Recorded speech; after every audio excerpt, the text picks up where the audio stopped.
Welcome back, Cal and listeners. This is Methodical Millions, episode 19. So, Cal, I had a question about money and where did it start? I think before money was around, people wanted to buy something, they would barter.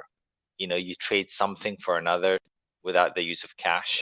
But I was curious myself, and it seems that after around the fourth or fifth century, the signs of using some sort of currency or precious metals, especially in terms of coins in Europe, started with Venetian merchants.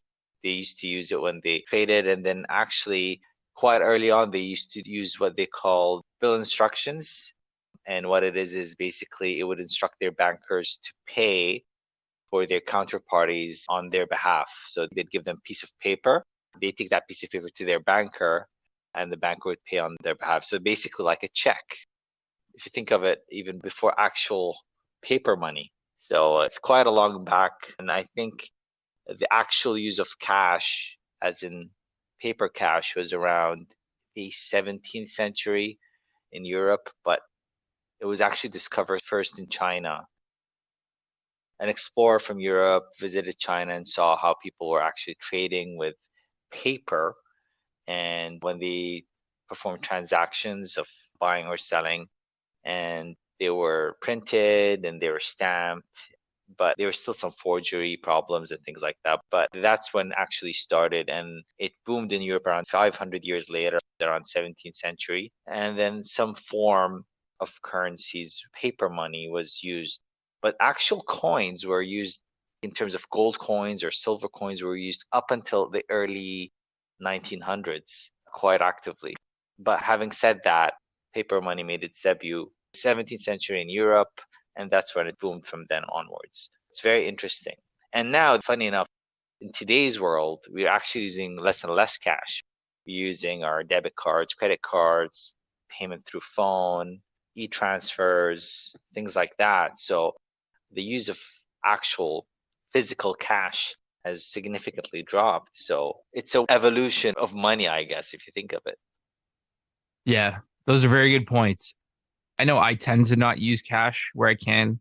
I had a habit where years ago I would not carry change, so I'd put it away and then run to the bank.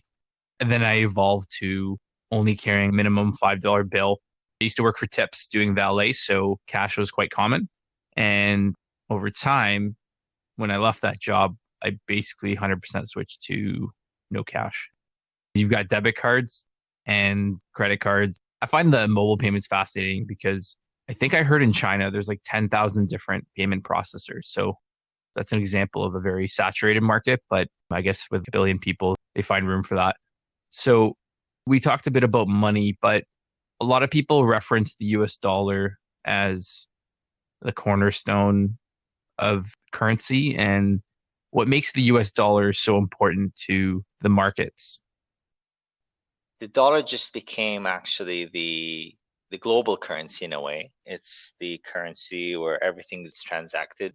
So oil, it became the currency where the majority trade oil with, and it's just been the one that it's tied up to the world's largest economy, the US economy. So it just became in the same way I think the English language became the language of the world. It's hard to find a place right now where there's someone who doesn't speak English, even though it's not necessarily their first language. It's just used and trusted. It's backed by a very strong economy. The backing of the dollar is actually goes beyond just the economy of the United States. Again, it's just been trusted. So there's a solid value to it. It's not as volatile. It has good backing. And I think that's what created the trust in the US dollar. Having said that, there are a lot of people, again, using other global currencies. The euro is still used globally, the British sterling pound, the G7 currencies, right? But obviously the US dollar being the most used. That's what it is today, but things are changing a lot. And a lot of wealthy individuals would have wealth in different places around the world in different currencies. And that's not putting your eggs in one basket in a way, even though the US dollar is perhaps the most trusted in that sense. But again, nothing is guaranteed. Things can change. And just like the US dollar became what it is now, things can change in the future. Yeah. So correct me if I'm wrong, but people would distribute money, let's say the US government, in exchange for gold. There was a backed by gold value there. People would exchange their heavy, hard to transport pieces of gold for this paper money. And I suppose that's how the banking system started. But is it true that the US dollar is no longer backed by gold? And what are the implications of that? What do you think? Yeah, you're right. Once upon a time, that was the case, and it is no longer backed by gold and hasn't been for a very long time. But to be quite honest with you, I actually don't know. I'm not well versed in this segment in the sense of what are the implications of it, but it's something that you have the backing of the Federal Reserve. I have a basic understanding of it, of currencies and how they work, but the intricacies of it, I can't really tell. I think there's properties of money, and gold was one of those that was valuable because it was somewhat rare, hard to replicate, hard to counterfeit. And I think these are the things that gave precious metals value. They, of course, had useful properties as jewelry and signs of wealth. And it's very interesting how signs of wealth change over time. I remember hearing something on the internet about why does everyone's grandma have porcelain in their cabinets on display? And I think the link was to porcelain being a sign of wealth, let's say 100 years ago. Whereas if you ask someone who's 15 today, they'd look at you like you're crazy. They'd say, "Where's my iPad?" So I find that fascinating how things change over time. And we're in such a rapid evolving society. Of course, I'm tech biased in terms of the contribution to society and what it can do for us. The last 25 years, so many things have changed. And I think we'll see that with money. Like you said, we've gone to mobile payments. We don't even have debit cards. And the definition of a bank account might change and all sorts of cool stuff like that, where the classic institutions drop off. I'll just quickly tell a story I heard. There was a company who started doing micro lending in Africa. And what I liked about it was they didn't actually build a traditional banking system with hundreds of millions of dollars with actual branches. They didn't have lineups of people who would walk in, speak to a financial advisor in the traditional North American sense. So they actually figured a way to do micro lending based on people's mobile phone history. So do they pay their phone bill? Okay, they're credit worthy. And the thing I found interesting was that these people would not get a loan from the traditional banking system. They'd have terrible credit scores on the North American style of measuring credit.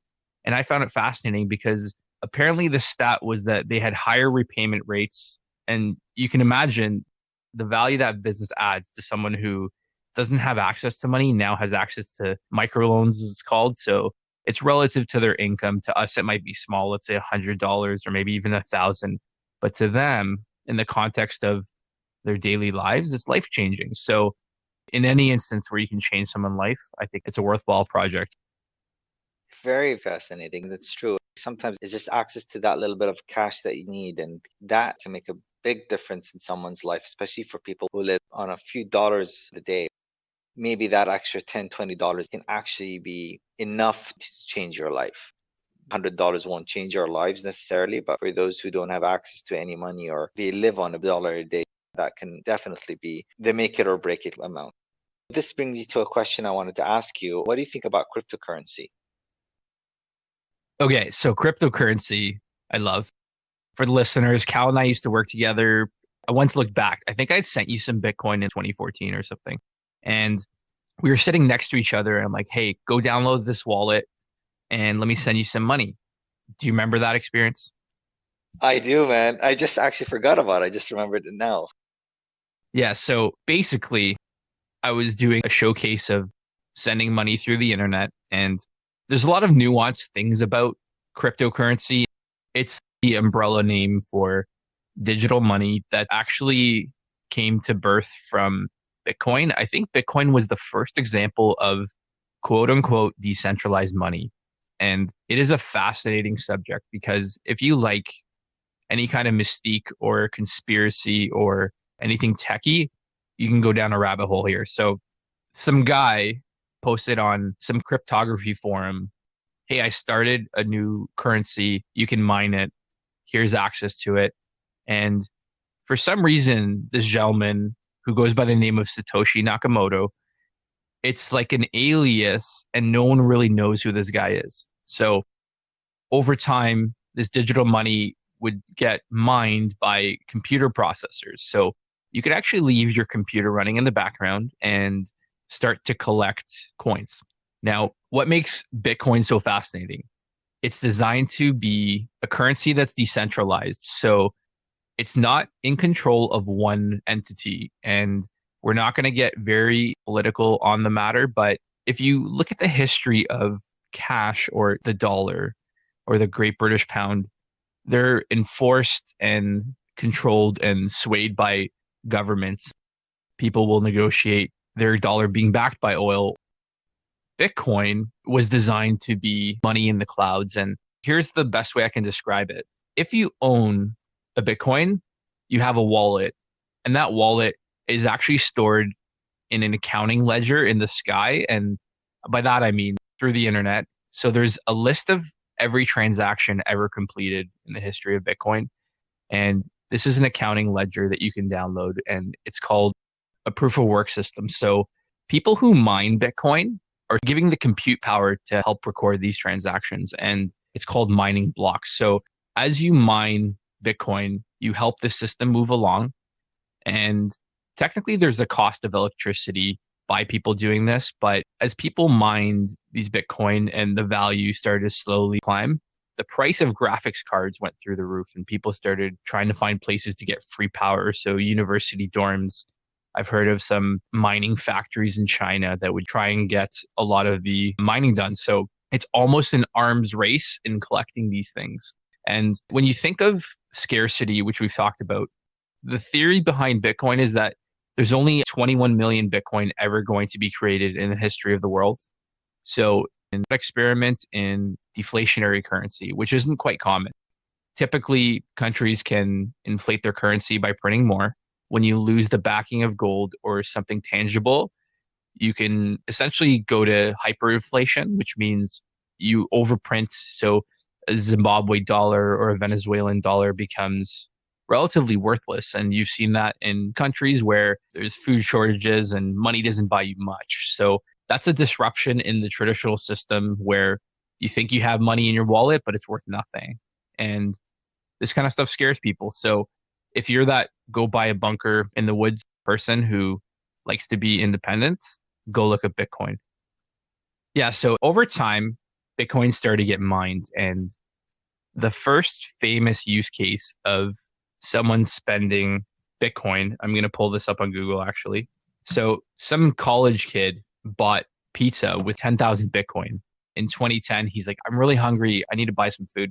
So he ends up spending 10,000 Bitcoin for a pizza. And I guess the pizza driver was like, okay, I'll take this. So over time, we're talking another 10 years later, 10,000 Bitcoin today is $99 million. There's countless stories of people losing hard drives. So your wallet for typical people was stored locally. It would be on your hard drive, old computers. They get formatted, lost, damaged, destroyed, and the coins never go away. So your wallet has keys that access the ledger. It accesses your address where you can actually send your coin to and from. And if you lose those addresses, those keys to your wallet, you'll never get it back, is the theory. I don't know the cryptography behind it, but Bitcoin's never been hacked. People have hacked wallets, but not the system itself. So whoever designed this is probably going to go down in history as the birth of digital money, whether it's in control by a government down the line, or I think China is coming out with their own. You've heard of Facebook trying to come out with a digital currency. There is an arms race for this style of technology. The price trajectory went from pennies to, I think, a dollar or two. Making 100 or 200x return is wild for any investor. And there's been so many booms and crash cycles of this currency that people kind of lose interest, and they'll say, oh, okay, it's not investable. I'm going to lose my money, which is fair. It's a fair criticism if you need that money, but anyone can do it. You don't need an investment account. You can buy bits and pieces. It's actually split into 8 decimal places. So being deflationary, the assumptions are that most people won't have 1 or 10,000. they'll have a piece of one in the future. Mhm. So if we look at how many Bitcoins have been mined, 18.5 out of 21 million. So the mining gets harder over time, which means you get less and less. So early on, how did some college kid get 10,000 Bitcoin? The cost of mining was low. You basically get them for free. You maybe make 10, 20, 100 a day, whatever the number is. And now you get a small fraction of a Bitcoin. So those are the properties that are built into this currency. And there's actually a cool guy who I'd recommend everyone to look up.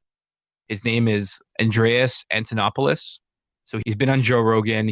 He travels the world and he lives off Bitcoin. He doesn't accept regular money. He actually lives and breathes this philosophy.